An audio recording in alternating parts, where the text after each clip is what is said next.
안녕하세요. 할텐서울 복음방송 주안의 하나 4부 시작합니다. 주안의 하나 4부는 책 읽는 그리스도인과 은혜의 설교, 성경의 인물들과 사건을 만나는 바이블 드라마가 준비되어 있습니다. 먼저 책 읽는 그리스도인으로 이어집니다.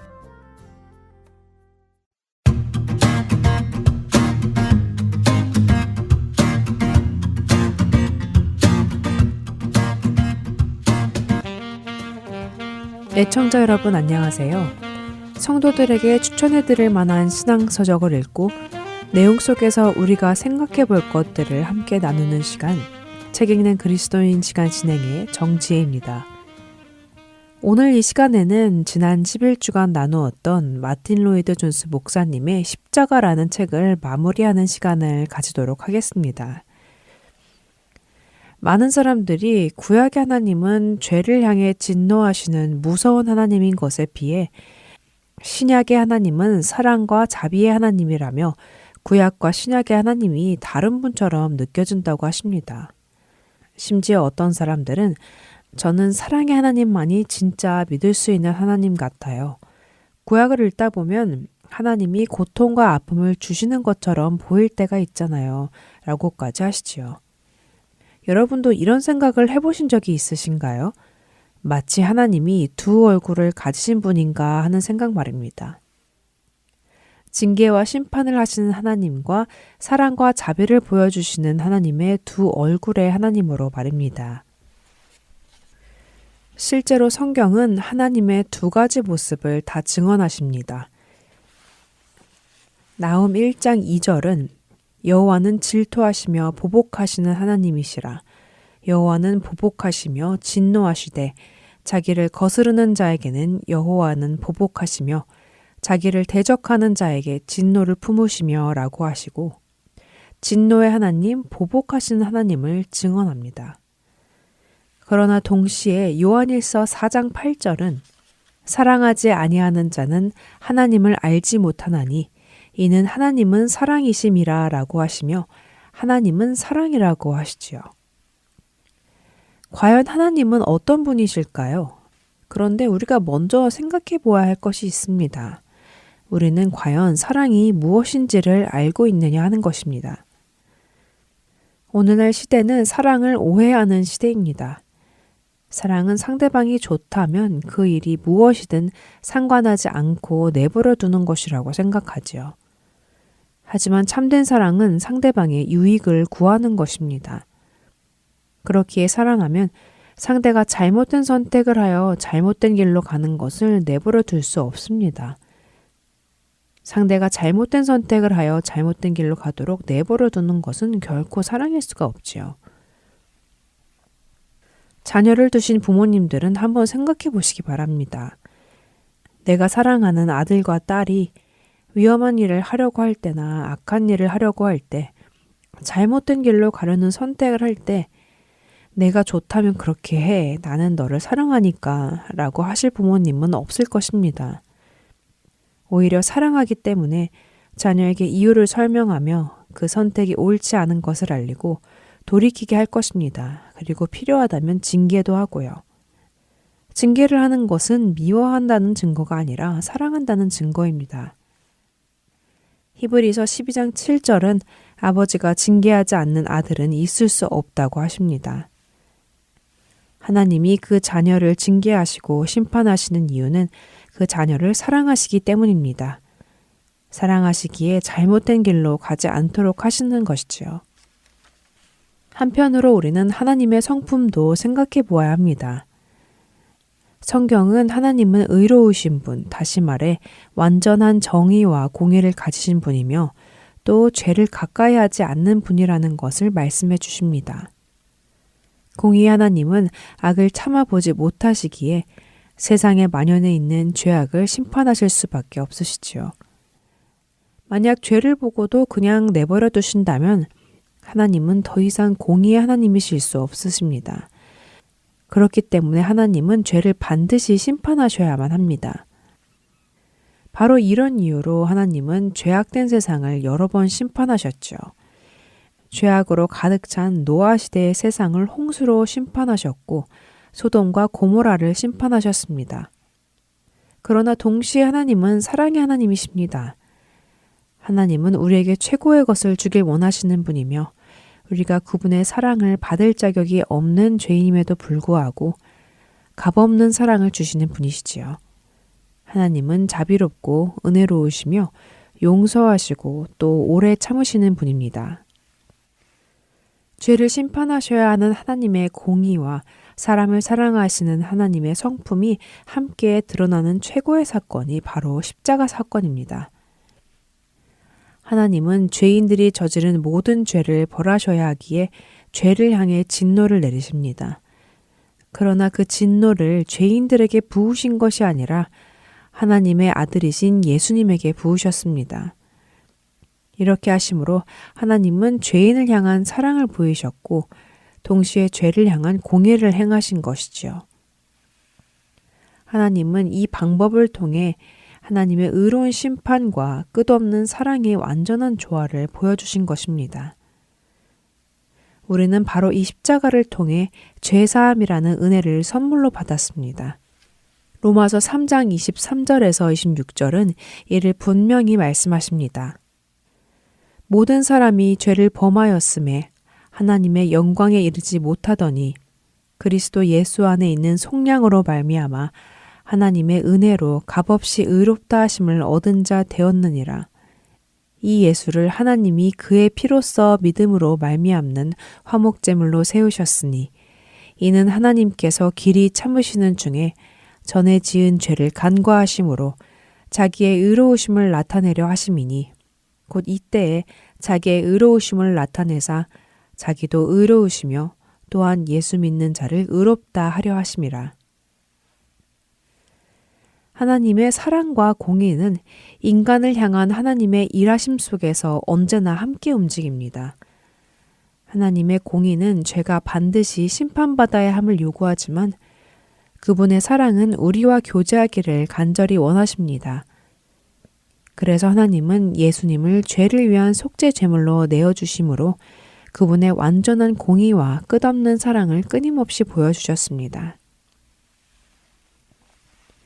죄인이었던 우리가 거룩하신 하나님 앞으로 갈 수 있는 유일한 방법이 예수 그리스도의 십자가입니다. 바로 그 십자가를 통하여 하나님 앞으로 나아가 하나님과 사랑의 교제를 깊이 나누기 시작하는 은혜가 우리 모두에게 있기를 기도하며 책 읽는 그리스도인 마틴 로이드 존스 목사님의 십자가 편을 마칩니다. 안녕히 계세요.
기뻐하라 베들레헴 너는 작지 않도다 오늘 내게서 왕이 났도다 하늘에는 영광이요 땅에는 평화로다 다 나와서 주님께 경배드리자 헤이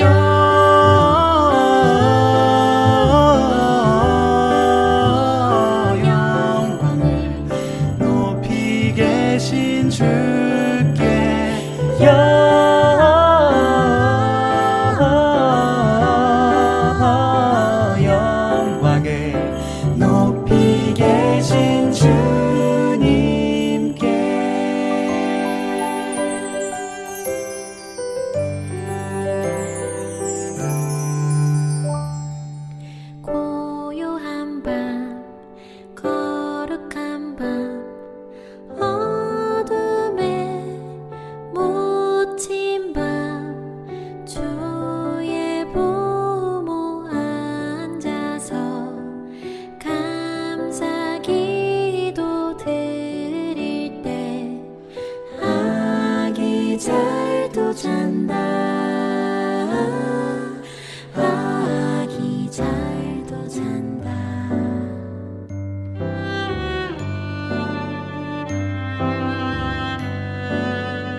하소서.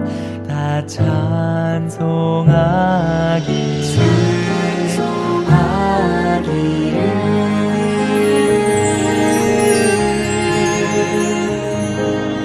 이스라엘 왕이 나셨네. 노엘 노엘 노엘 노엘. 이스라엘 왕이 나셨네. 사랑하는 예수님 생일 축하합니다. 메리 크리스마스. 은혜의 설교로 이어집니다. 오늘은 노스캐롤라이나 그린스보로 한인 장로교회 한일철 목사님께서 마태복음 2장 1절에서 12절을 본문으로 거짓 경배와 참된 경배라는 제목의 말씀 전해 주십니다. 은혜의 시간 되시길 바랍니다. 다 여러분의 성경을 찾으신 줄 알고요. 한 절씩 교독하시고 마지막 12절 다 같이 합독합니다. 헤롯 왕 때에 예수께서 유대 베들레헴에서 나심에 동방으로부터 박사들이 예루살렘에 이르러 말하되 유대인의 왕으로 나시니가 어디 계시냐. 우리가 동방에서 그의 별을 보고 그에게 경배하러 왔노라 하니 헤롯 왕과 온 예루살렘에 듣고 소동한지라.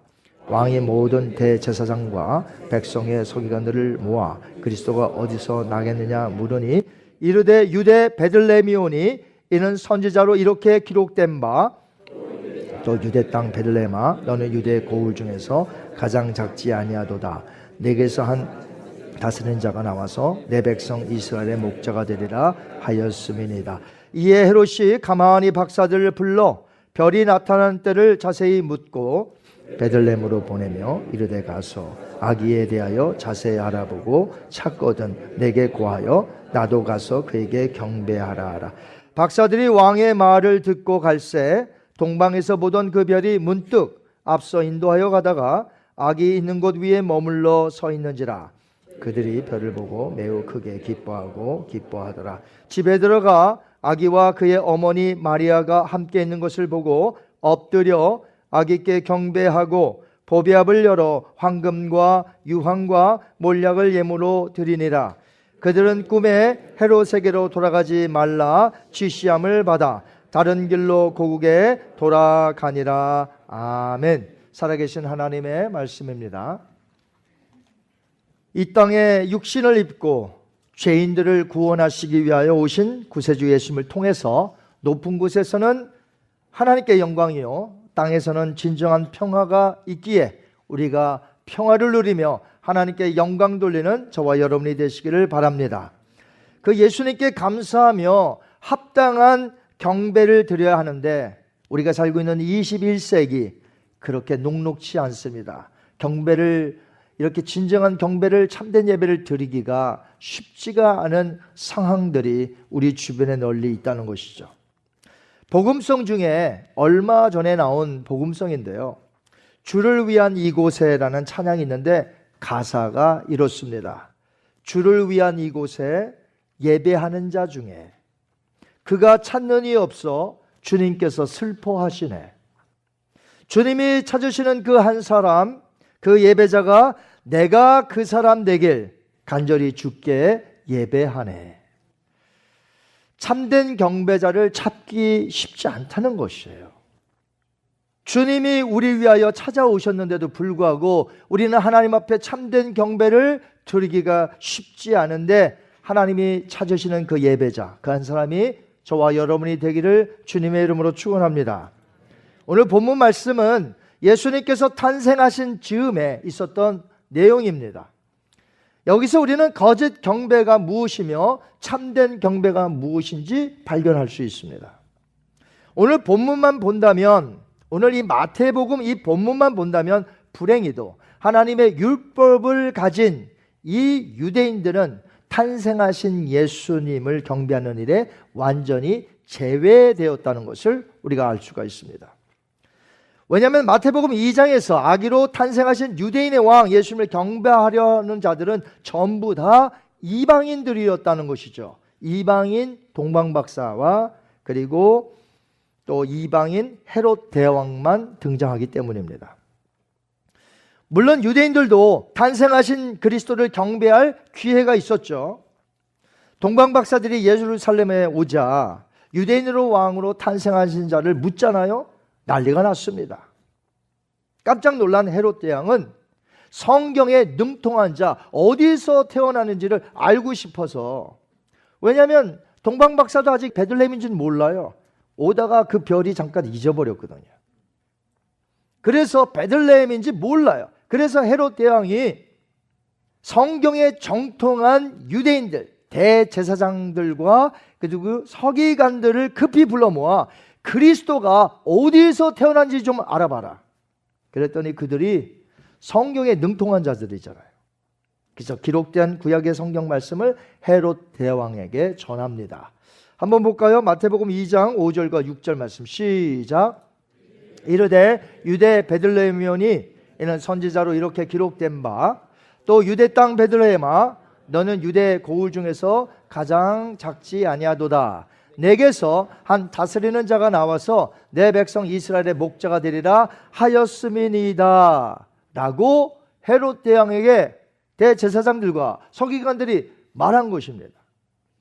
자, 이렇게 성경을 잘 아는 유대인들이었지만 그들은 정작 베들레헴으로 가서 메시아로 오신 예수님께 경배하지 않았다는 것입니다. 그래서 오늘 본문 말씀은 이방인 동방박사들과 몇 명인지는 정확히 몰라요. 그러나 몇 명이 되겠죠. 그리고 이방인 헤롯 대왕만 아기 예수님께 경배하려고 했다는 것과 유대인들은 큰 대조를 이룬다는 것이죠. 그런데 문제는 이들 이방인 가운데서도 둘로 나뉜다는 것입니다. 거짓 경배와 참된 경배가 나눠진다는 것이죠. 먼저 참된 경배를 드린 동방박사들의 예배에 대한 배경을 마태는 이렇게 기록을 하였습니다. 그들이 어디서부터 왔다고 그랬죠?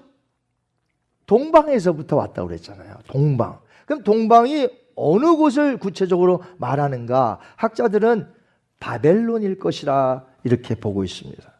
그 이유는 예전에 포로로 유대인들이 잡혀갔을 때가 바벨론 지역이었거든요. 그 바벨론이 이제 뭐 멸망하고 페르시아가 됐고 또 다른 나라가 됐고 그랬지만 여전히 그 지역에는 바벨론이라는 도시가 있었고요. 여하튼 바벨론이라는 곳에서 동방에서부터 왔을 것이다. 왜냐하면 유대인들에게 이 동방박사들이 들었을 것이라는 것이에요. 구약 성경에 정통한 유대인들이 한 목자가, 한 왕이 탄생할 것인데, 그러면서 자연스럽게 이 동방박사들은 관심을 갖고 별을 연구하던 자들로서 마침 성경에 예언된 그의 별인 줄 알고 신비한 별이 나타났거든요. 그래서 예루살렘까지 와서 경배하려고 왔던 것입니다. 마태복음 2장 2절 볼까요? 한번 보겠습니다. 시작. 유대인의 왕으로 나신 이가 어디 계시냐? 우리가 동방에서 그의 별을 보고 그에게 경배하러 왔노라 하니. 여러분, 동방박사들이 별을 따라 여행 온 그 거리가 얼마나 되는지 아십니까? 바벨론일 경우에 730마일 정도가 걸립니다. 그러면 이 730마일을 이런 후리를 타고 왔을까요? 낙타를 타고 왔을 텐데 그 당시에는 산과 강과 사막과 광야를 지나야 하는 어려운 거리, 매우 힘든 거리, 그리고 오래 걸리는 힘든 거리입니다. 그래서 보통 학자들이 3개월 이상 걸렸을 것이라고 말하고 있습니다. 거기에다가 그들은 그냥 오지 않고 그 왕께, 탄생할 왕께 합당하게 될 귀한 보배합을 가지고 왔습니다.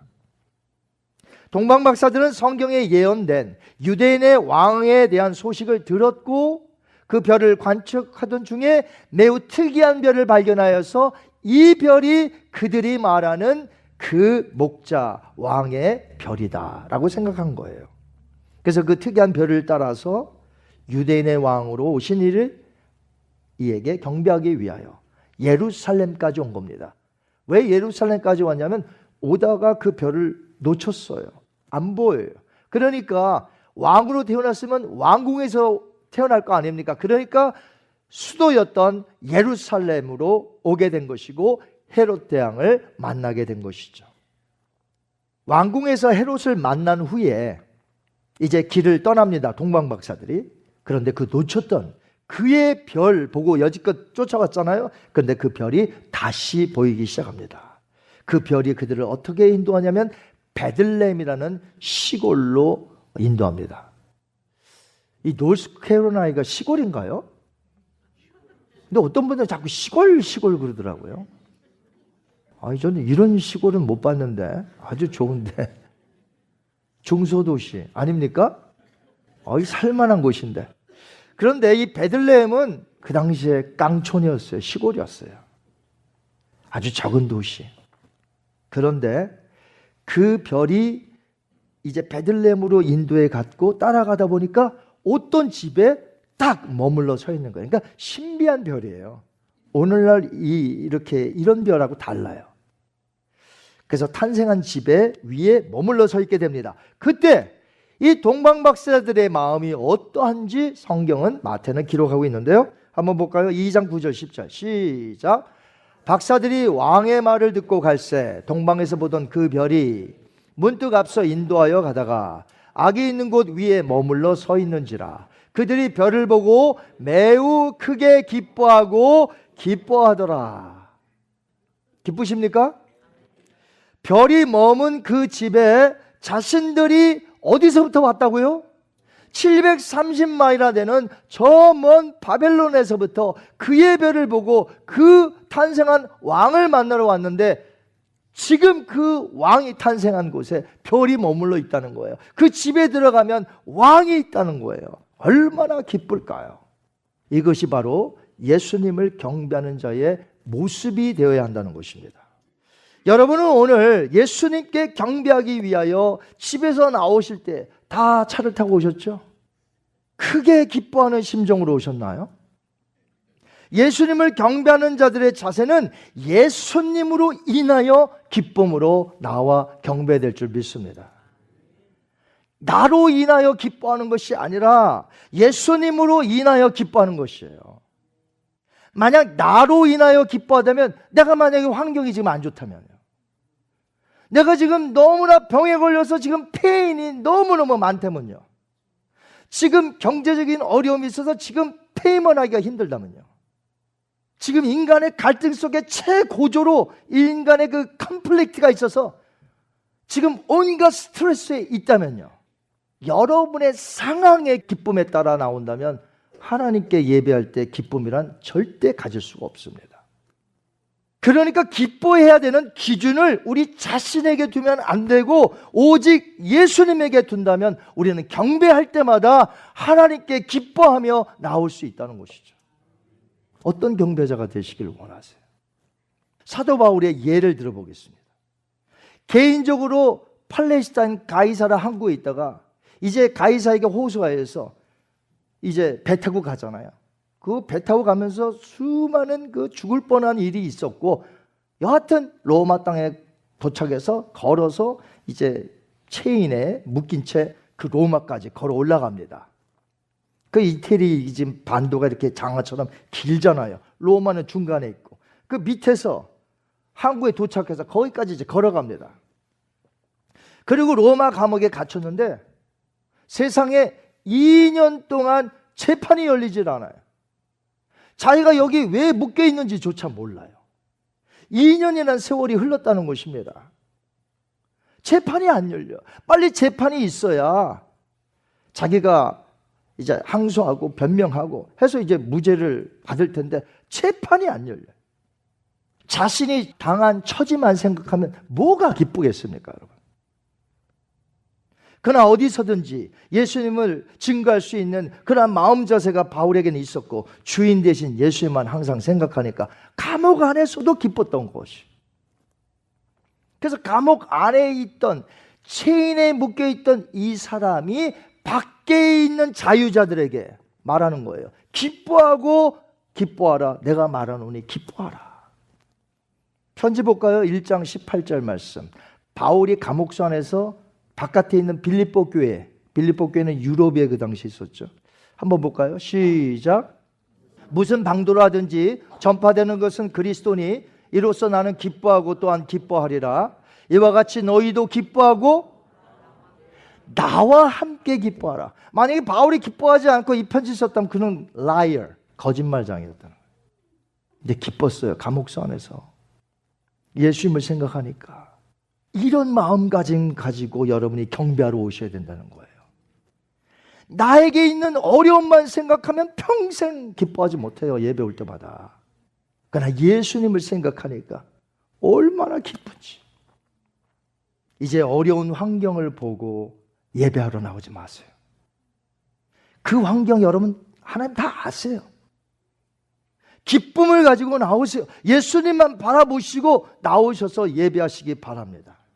그렇게 할 때에 그 기쁨이 여러분의 환경 속에서도 승리하는 원동력이 되도록 하나님께서 도와주지 아니하시겠습니까? 예수님께서 여러분을 지키고 계신 것 믿으시잖아요. 그래서 우리에게는 바울과 같은 믿음이 필요한 겁니다. 이제 동방에서 온 박사들은 집에 들어가 왕으로 오신 아기 예수님께 경배하며 보배압을 열어 예물을 드립니다. 마태복음 2장 11절 말씀 같이 읽습니다. 시작. 집에 들어가 아기와 그의 어머니 마리아가 함께 있는 것을 보고 엎드려 아기께 경배하고 보배압을 열어 황금과 유황과 몰약을 예물로 드리니라. 아멘. 우리가 여기서 놓치지 말아야 할 중요한 부분이 있어요. 그것은 어머니 마리아가 아기와 함께 있었지만 그들 모두에게 동방박사들이 엎드려 절하며 경배한 것이 아니라는 것이. 여기 성경에 보니까 엎드려 아기께 경배하고. 이 구절을 좀 천주교는 안 보이나 봐. 누구에게 엎드려 경배하고? 아기께 엎드려 경배하고. 마리아가 아닙니다. 요셉이 아닙니다. 그들도 하나님의 은혜를 받은, 은총을 받은 자에는 분명하지만 경배의 대상은 아니라는 것이죠. 성자 하나님이 육신을 입고 오신 것이니 그분이 악이라도 상관이 없는 거예요. 그분이 하나님이며 우리의 예배의 대상자라는 거죠. 동방에서 온 박사들은 아기 예수님께 경배했습니다. 왕으로 오셨잖아요. 유대인의 왕으로. 오직 왕으로 탄생하신 예수님께 경배했다는 사실을 기억하시기 바랍니다. 그래서 우리는 삼위일체 하나님께만 우리가 우리의 경배를 드리시는 것이죠. 그래서 경배를 받으시기에 합당하신 하나님. 동방 박사들은 멀리서 올 때에 빈손으로 오지 아니하고 보배압을 열어 황금과 유황과 몰약을 예물로 드렸습니다. 전부 값비싼 귀한 보배들이며 왕에게 드리기에 합당한 선물들이었습니다. 근데 이런 것들이 다 구약에서 예언한 것들이 지금 성취하고 있는 것이에요. 놀라운 일이. 구약 이사야서에 보시면요, 사방에서 이방인들이 여호와의 영광을 보며 예물을 와서 바치게 되며 찬송하게 될 것이라는 예언이 있어요. 그걸 이루시는 것입니다. 한번 볼까요? 이사야서 60장 4절과 5절 말씀. 시작. 내 눈을 들어 사방을 보라. 무리가 다 모여 내게로 오느니라. 이방 나라들의 재물이 내게로 옴이라. 다 금과 유황을 가지고 와서 여호와의 찬송을 전파할 것이라. 아멘. 특별히 동방 박사들이 드린 예물에는 상징성이 있습니다. 의미가 있습니다. 물론 그들이 드릴 때 왕으로 탄생하신 거니까 왕에게 합당한 예물을 가지고 온 것뿐이지 그 의미와 상징성에 대해서는 몰라요. 마치 어떤 한 여인이 옥합을 깨고 예수님에게 머리와 발에 부었을 때에 그 여인이 무슨 상징성을 알겠어요? 그냥 너무 소중한 분이니까 자기가 갖고 있는 것 소중한 것을 깨트렸다는 거죠. 그러나 예수님은 이 여인이 나의 장례를 준비함이라. 예수님의 상징성을 넣은 거예요. 그 여인은 몰라요. 예수님이 그렇게 될지를 몰라. 마찬가지로 동방 박사들도 그냥 유대인의 왕이니까 왕에게 합당한 예물을 가지고 왔을 뿐이지만 하나님은 구약에 예언된 것, 그리고 이분이 누구예요? 그냥 왕이에요? 아니잖아요. 그래서 그 예물에 의미를 두었고 상징성을 두었다는 것입니다. 황금은 그리스도의 영원한 왕권을 의미합니다. 유황은 그리스도의 신성, 디바인 네이처를 의미합니다. 그리고 몰약은 그리스도께서 장차 우리 죄를 위하여 순환을 당하시고 죽으실 것을 의미한다는 거죠. 우리가 오늘날 예수님께 경배할 때에 이런 값지고 의미 있는 예물을 주님께 드리나요? 나의 소중한 것을 기꺼이 여러분 드리시나요? 아니면 별로 아깝지 않은 것들로 드리십니까? 여러분, 아벨은 양떼 중에 소중한 것을 하나님께 드렸습니다. 믿음으로. 가인은요, 그의 형 가인은 밭에서 그냥 굴러다니는 게 천지가 저 채소야. 아무거나 그냥 하나님께 드렸다는 거죠. 안 드린 거 아니에요. 하나님께서 어떤 것을 받으셨죠?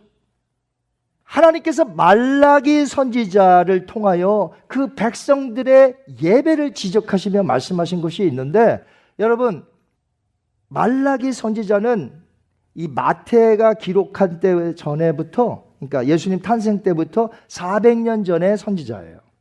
포로에서 귀환되어 온 지도 꽤 흘렀어요, 시간이. 맨 처음에 포로에서 돌아왔을 때 얼마나 그 감격, 와, 하나님이 우리를 다시 고국으로 돌려보내서 얼마나 감격이 컸겠어요. 그런데 시간이 지나면서 예배에 문제가 생겼어요. 구멍이 뻥 뚫렸다는 거예요, 예배에. 그때 하나님께서 말라기 선지자에게 너희들 예배 문제 있다 말씀하신 거예요. 어떤 문제일까요? 한번 볼까요? 말라기서 1장 8절 말씀 시작. 만군의 여호와가 이르노라 너희가 눈먼 희생 제물을 바치는 것이 어찌 악하지 아니하며 저는 것 병든 것을 드리는 것이 어찌 악하지 아니하냐. 이제 그것을 너희 총독에게 드려봐라. 그가 너를 기뻐하겠으며 너를 받아주겠느냐. 그 이스라엘 백성들은 이제 희생제사를 드리니까, 희생제사라는 건 희생제물이 있어야 되죠. 나를 대신하여 누군가 죽어가야 되는데 이제 짐승. 근데 짐승에 하나님께서 요구하시길 흠없는 것, 베스트 원을 드리라고 돼 있어요. 그런데 슬슬 예배하면서 희생제물이 자꾸만 없어지고 이제 드려지고 하니까 마음이 이제 어떻게 되느냐. 이왕 죽는 건데, 잡아가서 이왕 죽는 건데 좀 흠이 있는 거 드리면 어때? 마음이 바뀌기 시작합니다. 하나님의 은혜와 구원의 감격 사라지면서 이제 계산적으로 나가기 시작합니다. 그래갖고 저는 것, 눈먼 것, 아무튼 그런 것들을 드리기 시작해요. 그러니까 하나님이 말씀하시는 겁니다. 너희가 지금 드리는 예물을 총독에게 드려봐라. 받겠는가? 여러분이 총독이라면 아유 땡큐 하시겠어요? 나를 모욕하는 거거든. 이런 걸 가져왔다는 것은 하나님이 지금 빗대어 말씀하시는 거예요. 알아듣기 쉽게 못 알아먹으니까 총독에게 드리면 받겠느냐는 것이에요. 저는 지금 마음 자세를 이야기하는 것입니다. 마음 자세. 내가 하나님께 경배하기 위하여 준비된 것, 내가 하나님께 온 마음을 쏟을 때 그 마음의 중심을 이야기하는 것이에요. 지금 구원받은 우리가 내 생명을 드린들 아깝겠습니까? 여러분이 가장 귀한 것을 하나님께 드리는 모습을 볼 때에 자녀들이 배우는 것이에요. 이처럼 동방에서 온 박사들은 기뻐하면서 귀한 예물로 참된 경배를 마음을 다해 드렸습니다. 우리는 이방 사람들이잖아요. 우리 유대인 아니니까. 그들이 봤을 때, 자, 이방 사람들로서 동방에서 온 박사들이 예수님께 경배한 모습을 통하여 참된 경배가 무엇인지 우리는 배웁니다. 그렇다면 오늘 본문에 나오는 또 다른 이방인 헤롯의 경배는 어땠을까요? 사실 그는 경배하겠다고 말만 했지 경배하지 않았습니다. 그러나 그가 경배하겠다고 했으니까 그저 그 의미를 한번 살펴보자는 거예요. 헤롯이 동방 박사들을 불러 무엇이라고 말했죠? 한번 보겠습니다. 마태복음 2장 7절과 8절 시작. 이에 헤롯이 가만히 박사들을 불러 별이 나타난 때를 자세히 묻고 베들레헴으로 보내며 이르되 가서 아기에 대하여 자세히 알아보고 찾거든 내게 고하여 나도 가서 그에게 경배하게 하라. 분명히 경배라는 말을 썼잖아요. 누구에게? 그 아기께 경배하겠다고 했잖아요. 약속했잖아요. 경배하겠노라고 약속했잖아요. 그런데 우리들은 하나님께 경배하겠다고 하면서 자신이 바쁘면 그 약속 다 헌신짝처럼 버려버려요. 자기 스케줄이 먼저예요. 경배하겠다고 했잖아요. 하나님 앞에 약속을 했잖아요. 그런데 약속 중요하지 않아요. 그래서 교회도 멀리하고 약속은 철석같이 했었는데, 헤롯 대왕이 자신도 경배하겠다고 약속했지만 자신의 유익을 찾아 안 했죠. 찾아내면 경배하는 게 아니라 죽이려고. 거짓 경배자의 모습입니다. 수많은 사람들이 오늘날 예수님을 경배한다고 말하지만 우리가 헤롯을 통해 경계해야 하는 것이 무엇일까요? 이 헤롯 대왕의 경배는 철저히 자신의 유익과 철저한 계산적인 생각이 들어갔다는 것이죠. 그런 경배를 우리는 배격해야 한다는 거예요. 우리가 예수님을 찾아서 죽이고 이런 건 아니잖아요. 헤롯 대왕 같은 달라요. 그러나 헤롯 대왕은 철저하게 왜 경배하겠다고 약속을 했습니까? 자신의 유익과 철저한 계산에 의해서 그렇게 했다는 거예요. 그 마음을 배격해야 한다는 것이에요. 우리가 살펴보았듯이 동방에서 온 박사들이 경배하기까지는 긴 여정의 헌신과 희생이 따랐고요. 왕이 계신 곳을 발견하고는 그렇게 기뻐할 수가 없었어요. 또한 귀한 보배압을 미리 준비하여 가져왔으며 그 왕에게 기쁨으로 바치며 경배했습니다. 여기 어디 자신의 유익, 계획, 계략 같은 게 있어요. 아니 그 멀리서 왔잖아요. 이렇게 드렸다고 자기들에게 유익이 뭐가 있어요? 아무것도 없어요. 그런데 헤롯 대왕은 그렇지 않았다는 거죠. 결국 동방 박사들을 보내신 분이 누구예요? 하나님이시라는 거죠. 구약의 예언을 이루게 하시기 위해서 그 이방 사람들을 보내어 순수한 마음으로 하나님께 경배하도록 했다는 것이죠. 보배압을 드리면서 말이죠. 그들은 하나님의 인도하심 속에 순종하며 와서 경배하여 구약 성경을 성취하는 데 쓰임을 받았다는 것이죠. 하나님을 경배할 때에 그래서 사심이 들어가면 안 돼요. 사심, 내 유익, 내 계략, 내가 원하는 것. 예배는 그런 게 아니에요. 예배는 온전히 내 마음을 다하여 하나님을 사랑하여 경배하는 것인 줄 믿습니다. 사심이 들어가면 안 돼요. 하나님께서 모든 예배를 다 받으신다고 생각하시면 안 됩니다. 가인의 예배 받지 않으셨어요. 포로에서 귀환되어 온 말라기 선지자의 시대에 백성들이 드려지는 예배 받지 않으셨습니다. 예수님 시대에 성전에서 무슨 일이 벌어졌습니까? 저마다 자신들의 유익을 따름으로. 그 말라기 시대와 똑같아요. 예수님 당시에. 벌써 백성들이 이제 절기 때가 되면 수많은 이제 양, 염소 이런 것들 가져와요. 가져오면 이 대제사장과 이 종교 지도자들이 빠꾸를 놉니다. 빠꾸 아시죠? 안 돼. 왜요? 흠 있다고 그렇게 말하는 거예요. 트집을 잡아요. 그러니까 가져와도 트집을 잡아서 안 되고 여기서 돈 주고 사라니까 아예 안 가져와. 여기서 사. 그런데 좋은 것들을 갖다 놓으면 좋은데 이상한 흠집 있는 것들만 다 모아놓고 비싼 돈 주고 사게 만듭니다. 언제요? 예수님 당시에. 그들의 그런 예배 받으시겠어요? 하나님이? 안 받으시죠. 거짓 경배는 뭐라고요? 자신의 이익과 인간적인 계산이 깔려 들어갔기 때문에 하나님은 받지 않으십니다. 왜요? 사심이 들어갔고 순수성을 잃어버렸기 때문에 그래요. 우리가 올 때에 뭐 죄 속에 있다가 올 수도 있고 잘못한 것이 있는데 올 수도 있죠. 그러면 그때 우리가 반드시 필요한 게 무엇이죠? 하나님 앞에 회개하면 돼요. 회개할 때에 새로운 마음으로 하나님께 드려지는 이 경배를 하나님이 받으시고 우리에게 능력을 주시고 충만한 은혜를 주실 줄 믿습니다. 그런데 회개도 없고 순전히 인간적인 생각, 사심 이런 것들을 가지고 예배를 100번 드려봐야 하나님은 그 예배를 받지 않으십니다. 유대인들은 메시아가 베들레헴에서 탄생하신다는 예언을 알고 있었잖아요. 그 때가 되었다는 것을 그 동방박사를 통해서 알고 있었는데도 불구하고 가서 경배하지 않았습니다. 참된 예배자들이 아니었다는 것이 누구예요? 유대인들이. 또한 이방인 중에서도 이 헤롯 대왕은 경배하겠노라고 약속은 했지만 약속만 하고 맨날 경배하지 않는, 마음도 없는. 그럼 왜 경배하겠다고 했죠? 실상은 자신의 왕권을 유지하기 위하여. 그를 죽여야 내가 왕권을, 내가 유대인의 왕인데 계속 유지하려고 해서 거짓 경배하겠다고 속인 거죠. 하나님은 오늘 우리에게 동방에서 온 박사들처럼 참된 경배를 하라며 이 아름다운 사건의 기록을 남겨준 줄 믿습니다. 여러분은 오늘 예배를 위하여 무엇을 희생하십니까? 여러분 중에는 멀리서 차를 타고 오시는 분도 계실 거예요. 그러나 그게 자랑이 될 수는 없어요. 왜요? 선교지에는 1시간 이상씩 걸어오는 사람이 수도 없이 많기 때문에 그래요. 내가 멀리서 차 타고 오는 것이 내 자랑이 될 수 없어요. 예배를 위하여 헌신이 있으십니까?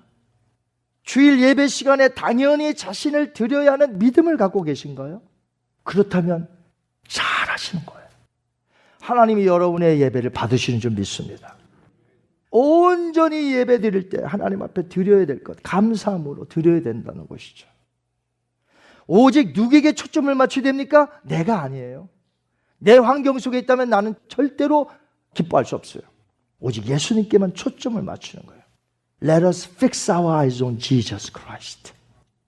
우리의 눈을 고정하여 그분의 구원, 그분의 은혜, 그분의 그 절대적인 그 사랑하심만 생각한다면 우리는 어떤 예배, 1000만 예배를 드린다 해도 기쁨으로 예배 드릴 수 있어요. 만약 헌신과 희생, 감격의 기쁨이 없다면 나는 오늘 동방박사와 같은 부류의 경배자는 아닌지. 왜요? 내 유익에 따라 무조건 나 중심이기 때문에 그런 사람은 헤롯 대왕의 경배와 더 가까워요. 말씀을 맺습니다. 사랑하는 성도 여러분, 저와 여러분은 참된 경배자가 되기를 원합니다.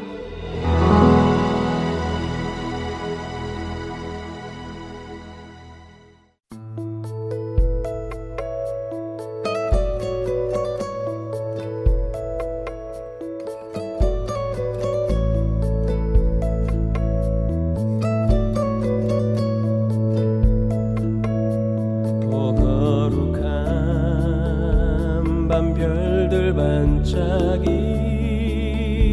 때 거룩하신 우리 주 나셨네.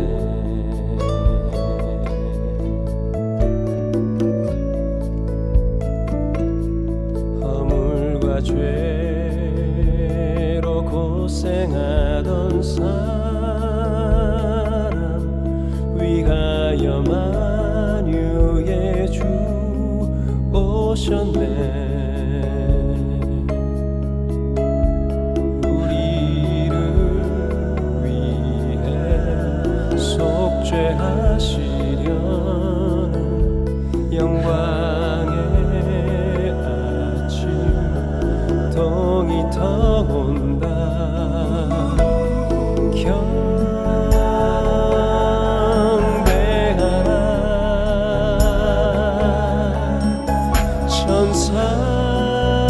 천사의 노래 듣세. 오 거룩한 밤 우리 구주 나신 밤. 오 거룩한 밤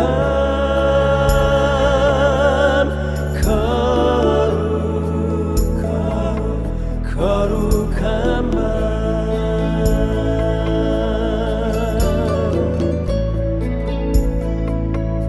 주님께서 죄의 삭을 푸셨네. 감사의 찬송을 다 부르세.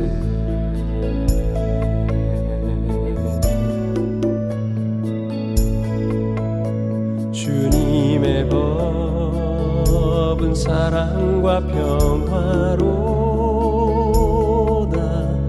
우리도 다 같이 사랑하세. 영광의 찬송 함께 불러보세. 거룩하신 주 이름 찬양해.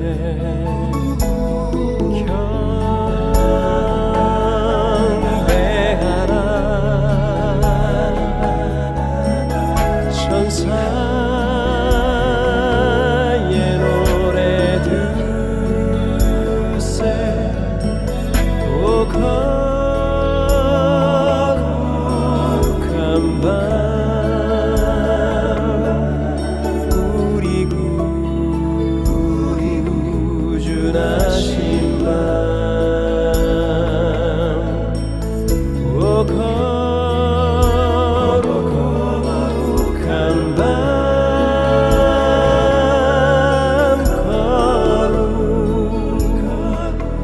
거룩한 밤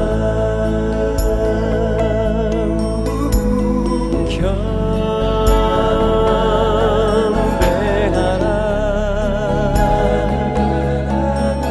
천사의 노래 들으세. 오 거룩한 밤 우리 구주나신 밤. 오 거룩한 밤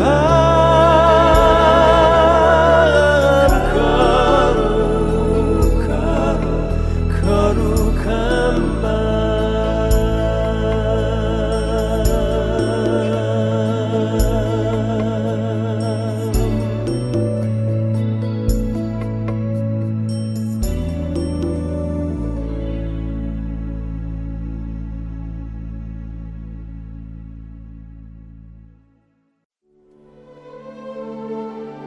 겨울이 깊어가는 이 시간, 당신의 마음은 어디에 있습니까? 세상 누구도 알 수 없는 기쁨과 그 사랑을 품고 오신 그분, 하늘의 영광을 내려놓고 인간의 몸으로 오신 예수 그리스도, 그분 앞에 우리가 다시 무릎 꿇고 자신을 주님께 드리는 결단이 있는 성탄이 되기를 간절히 기도합니다.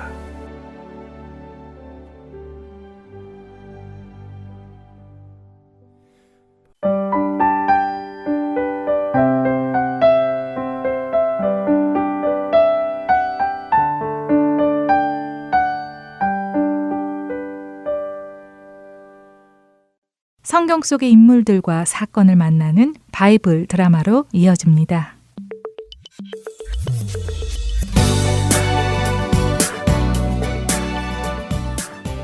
애청자 여러분 안녕하세요. 바이블 드라마 열왕기편 진행의 박윤규입니다.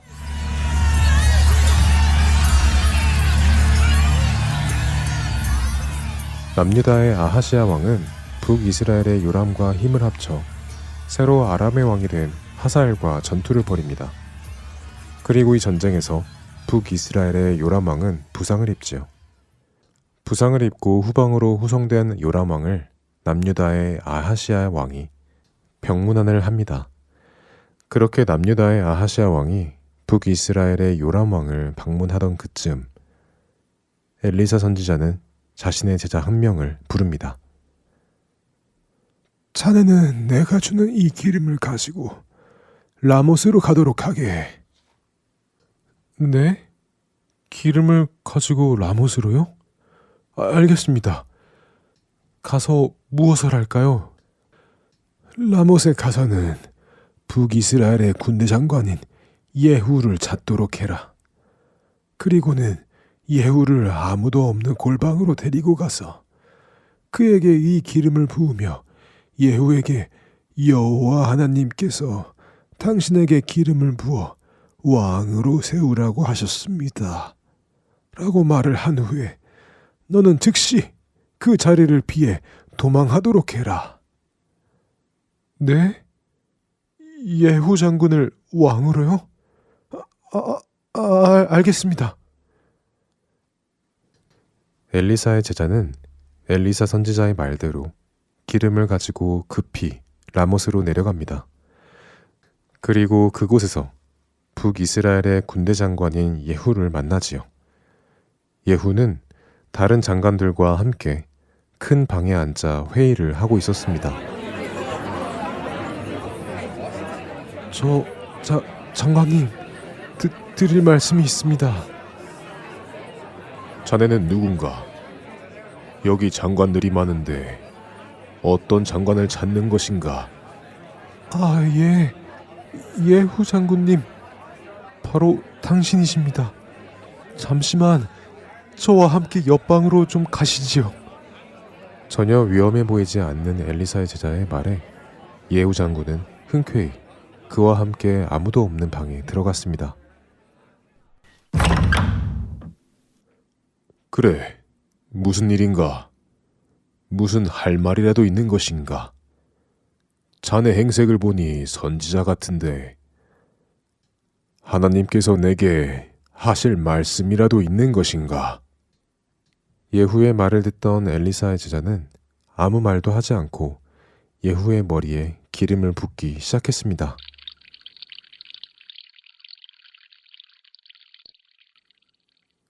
이스라엘의 하나님, 여호와 하나님께서 말씀하셨습니다. 내가 너에게 기름을 부어 내 백성 이스라엘의 왕으로 세우노라. 이제 너는 아합의 집안에 속한 자들을 모두 죽여 심판하도록 하라. 아합의 아내 이세벨이 나의 종들을 죽인 그 핏값을 찾을 때가 되었노라. 아합에게 속한 모든 남자를 남기지 말고 심판하여라. 개들이 이스라엘에서 이세벨의 시체를 먹으리니 그녀의 시체를 거두어 줄 사람이 없을 것이니라. 엘리사의 제자는 그 말을 마치고는 엘리사의 말대로 문을 열고 급히 그 자리를 피해 달아났습니다.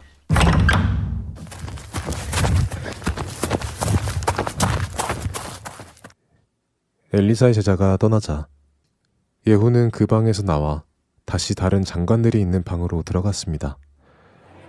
그러자 다른 장관들이 궁금하여 물었습니다. 아니, 그 얼빠져 보이는 청년이 도대체 무슨 말을 한 겐가? 그리고 자네 왜 이렇게 기름 범벅이 된 건가? 도대체 무슨 일이 있었나? 궁금하니 어서 말을 좀 해보게. 자네들이 이미 무슨 일이 있었는지 알고 있을 텐데 왜 모르는 척하며 묻는 것인가? 아니, 알고 있다니. 그게 무슨 말인가? 우리는 전혀 모르네. 어서 말을 해보시게. 그 청년은 선지자로 여호와 하나님께서 내게 기름을 부어 이스라엘의 왕으로 세우라고 하셨다며 내게 이렇게 기름을 부었네. 오, 그랬군. 아니, 이럴 때가 아니지. 그 자리에 있던 다른 장관들은 급히 자신들의 겉옷을 벗어 예후의 발 앞에 놓기 시작했습니다. 그리고는 나팔을 불도록 했지요.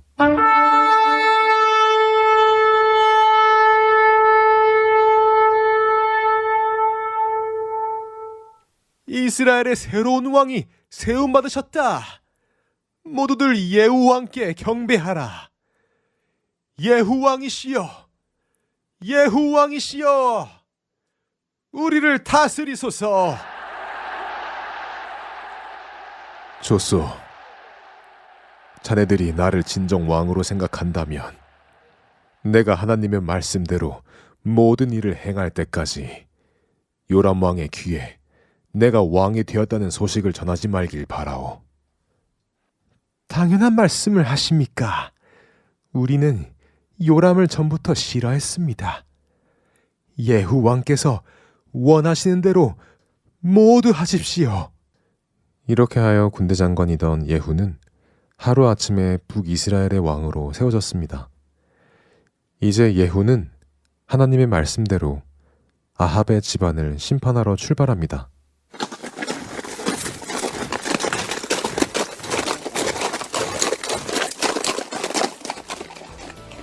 바이블 드라마 열왕기편 다음 시간에 뵙겠습니다. 안녕히 계세요.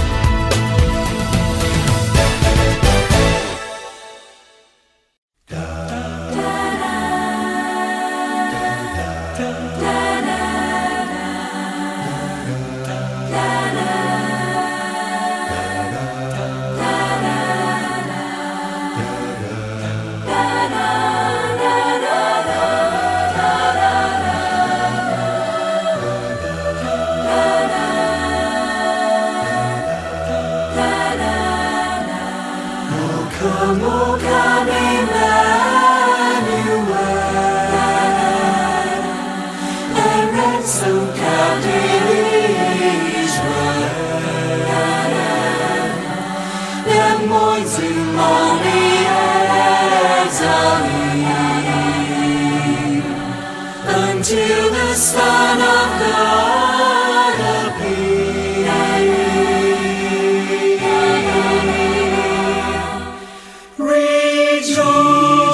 Rejoice, rejoice, rejoice, Emmanuel shall come to thee, O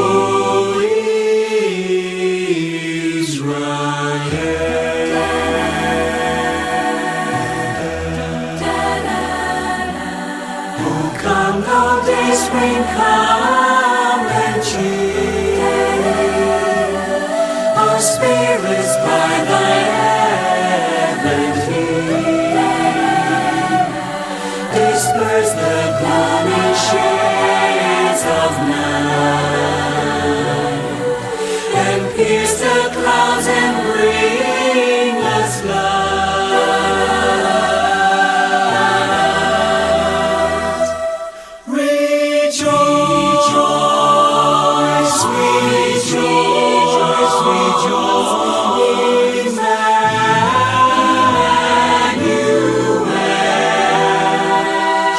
Shall come to thee, O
주안의 하나 4부 준비된 순서는 여기까지입니다.